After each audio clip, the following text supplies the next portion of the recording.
HBO Max came out the other day, and with it, some small Adventure Time news. There's now a more detailed webpage about Adventure Time Distant Lands BMO on HBO's website. Now we have a detailed plot description and some character names. The description says, "Return to the Land of Ooh and Beyond in Adventure Time Distant Lands," based on the animated series Adventure Time created by Pendleton Ward and executive produced by Adam Muto. This series explores the unseen corners of the world with characters both familiar and brand new. When a doomed space station hurtles towards extinction, it's BMO to the rescue. Yes, really. What he lacks in size and strength he makes up for in bravery and imagination. Fortunately, this cute little robot has help, joined by Y5, a nervous teenage rabbit, and Olive, a broken down droid. BMO and his team of unlikely heroes step up to save an alien world in this epic first installment of Adventure Time Distant Lands. They're again just reassuring that this is episode 1 of this series. Then there's character descriptions. BMO may look like a run-of-the-mill game console / computer / video camera / space cowboy, but this sassy little robot is so much more.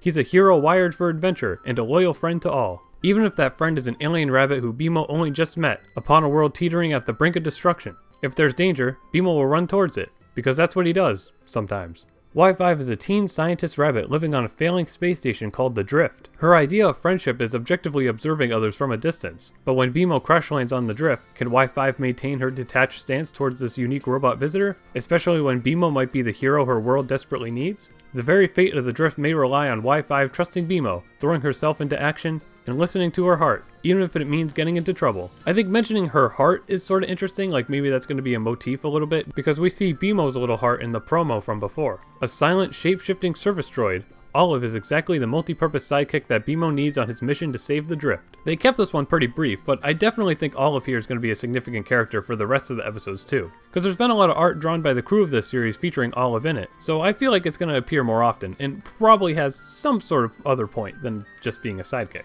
At first, Mr. M seems like a suspicious dude who doesn't have BMO's best interests at heart, but first impressions are often misleading, right? And here again we mention heart. This character briefly showed up in the trailer, but there's really nothing to signify that this would be an important character, but if they're listed here, then there's something going on with this dude. It's safe to assume that it could be Mo, since Mo's consciousness was launched into space, and, you know, it's Mr. M.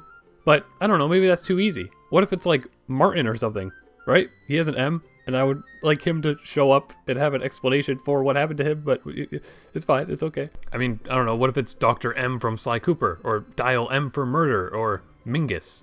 Who's Mingus? And I guess that's sort of it. Aside from Mr. M, I don't really think there's much to theorize about here, and we just gotta be patient for the episode to come out in about a month. It's really great that they continue to push advertisements for this series.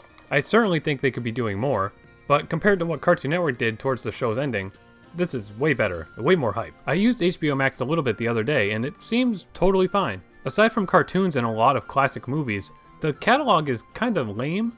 Like, there's not too many really big, modern blockbuster things or anything. I'm sure it'll get there eventually. It's also missing a good amount of Cartoon Network's catalog that they promised would be on it. I'm sure it will all get added eventually, because that's what they do to force you to keep your subscription longer. But as of now, it's pretty good. I was rewatching Chowder and it's in HD and looks amazing. That was probably around the time that HD TV was becoming like normal, so I don't actually know if it was aired in HD or if it's really available digitally in that format. But it's HD on here and it looks amazing, and I'm sure some of the other classic shows like probably Flapjack and possibly Billy and Mandy will be in that resolution as well. So anyways, I hope you're hyped for Distant Lands. Let me know if you have any theories about these new characters in the comments. Thanks for watching, and super special thanks to my Patreon supporters. If you enjoyed this video, please feel free to hit the like button, subscribe, and hit the bell icon to know when I post a new video. Be sure to stay tuned for more new videos and live streams. Follow me on Twitter and TikTok to get frequent updates and video clips.